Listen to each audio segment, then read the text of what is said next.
Baik, salam Ibu dosen dan teman-teman sekalian. Perkenalkan, nama saya Darni Mantolas.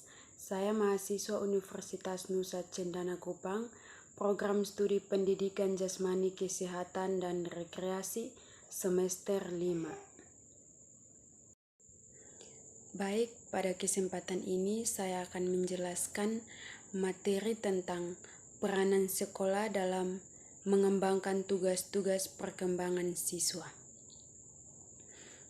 Di mana sekolah merupakan lembaga pendidikan formal yang secara sistematik melaksanakan program bimbingan, pengajaran, dan latihan dalam rangka membantu siswa agar mampu mengembangkan potensinya, baik yang menyangkut aspek moral, spiritual, intelektual, emosional, maupun sosial.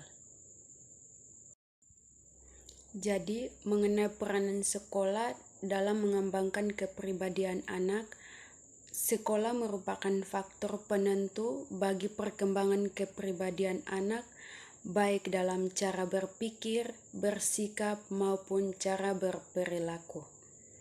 Dalam mengembangkan tugas-tugas perkembangan siswa, yang pertama adalah mencapai tugas perkembangan melalui kelompok teman sebaya, di mana teman sebaya mempunyai peranan yang sangat penting bagi remaja atau bagi anak yang sering menempatkan teman sebaya dalam posisi prioritas apabila dibandingkan dengan orang tua atau guru dalam menyatakan kesetiaannya. Dalam kelompok teman sebaya ini, kita dapat menuntaskan tugas-tugas perkembangan. Tugas yang pertama yaitu mencapai hubungan yang baru, yang matang dengan teman sebaya. Yang kedua adalah mencapai peran sosial sebagai pria dan wanita. Upaya sekolah dalam membantu siswa mencapai kedua tugas-tugas perkembangan tersebut adalah yang pertama, memberikan pengajaran atau bimbingan tentang keterampilan-keterampilan sosial. Di sini saya akan menjelaskan contoh dari keterampilan-keterampilan sosial, yaitu mampu mendengarkan orang lain, menghargai orang lain, dan mampu menaati peraturan serta memberikan kesempatan kepada orang lain untuk menyampaikan pendapatnya.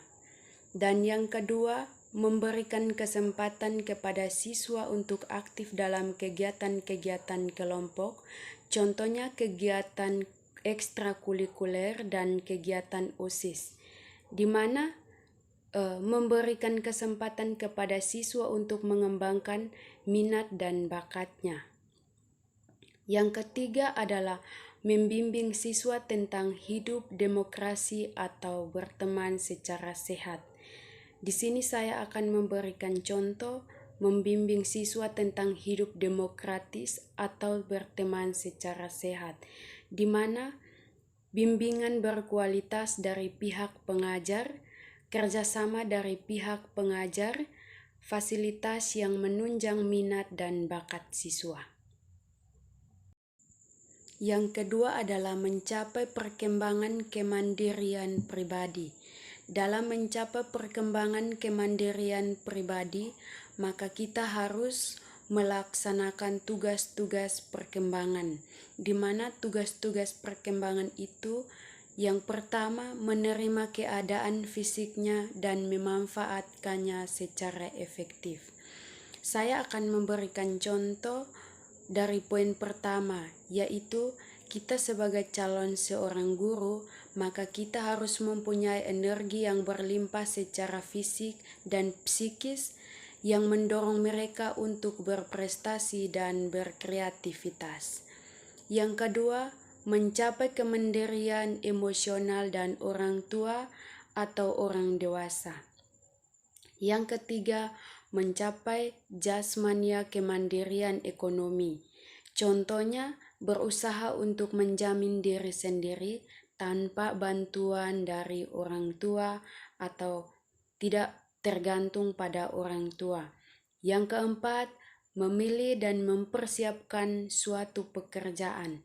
Yang kelima, mengembangkan konsep dan keterampilan intelektual. Saya akan memberikan contoh mengembangkan konsep dan keterampilan intelektual. Contoh yang pertama adalah menghargai usaha orang lain. Yang kedua, mempunyai kesadaran yang tinggi. Yang ketiga, mampu menyatakan pendapat dan gagasan dan menghargai pendapat dan gagasan orang lain. Baik, untuk mencapai tugas-tugas perkembangan, maka sekolah dapat memfasilitasi siswa dalam upaya-upaya tertentu, yaitu yang pertama, memberikan kesempatan kepada siswa untuk menyampaikan pendapatnya pada saat proses belajar mengajar berlangsung. Yang kedua, membantu siswa mengembangkan rasa percaya diri serta mengembangkan sikap, semangat, atau kebiasaan positif siswa untuk belajar. Yang ketiga, perkembangan keamanan dan ketakwaan kepada Tuhan Yang Maha Esa. Perkembangan ini berkaitan dengan hakikat manusia sebagai makhluk Tuhan yang mempunyai tugas suci untuk beribadah kepadanya. Misi dari ibadah adalah untuk mencapai kesejahteraan, kebahagiaan, atau kenyamanan hidup baik di dunia maupun di akhirat. Upaya-upaya yang harus dilakukan sekolah dalam perkembangan ini adalah kita harus sama-sama mempunyai kepedulian terhadap program pendidikan agama atau penanaman nilai-nilai agama, baik melalui proses belajar mengajar, bimbingan, dorongan, dan dalam bertutur kata, berperilaku, berpakaian, maupun melaksanakan ibadah. Yang kedua, pemahaman dan keterampilan yang harus profesional, serta kemampuan dalam mengemas materi atau memberikan materi pembelajaran sehingga mata pelajaran ini menjadi menarik dan bermakna bagi anak atau bermakna bagi siswa. Yang ketiga, menyelenggarakan kegiatan-kegiatan ekstra kerohanian melalui ceramah-ceramah keagamaan. Yang keempat, bekerja sama dengan orang tua siswa dalam membimbing keimanan dan ketakwaan siswa. Baik, mungkin ini saja penjelasan dari saya mengenai materi peranan sekolah dalam mengembangkan tugas-tugas perkembangan siswa. Apabila ada tutur kata dan penjelasan yang salah, saya mohon maaf. Sekian dan terima kasih.